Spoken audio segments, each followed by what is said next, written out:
Hi guys, it's me again. For today's video ay ituturo ko sa inyo ang isang application na pwede kayong kumita lamang sa bahay ninyo. Ayan, ito ay ang Kumu application. So ang tasking dito guys ay magpapaoras ka lang sa party room ng 2 hours, 7 days sa room ng iyong agency.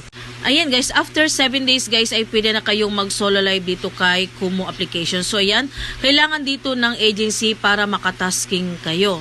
So dito guys, mataas ang bigayan ni Kumu sa tasking.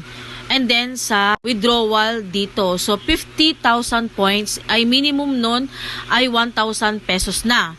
So ayan guys, 50,000 lang ang quota dito kay Kumu. So madali lang kayo makaipon dito guys. And then withdrawal dito ay sa GCash and sa bank kung mayroon kayong bank account. So ayan guys, ganyan lang yung gagawin ninyo is magpapaoras ka lang sa party room mo ng 2 hours. And after 7 days pwede na kayong mag solo live. So ayan guys,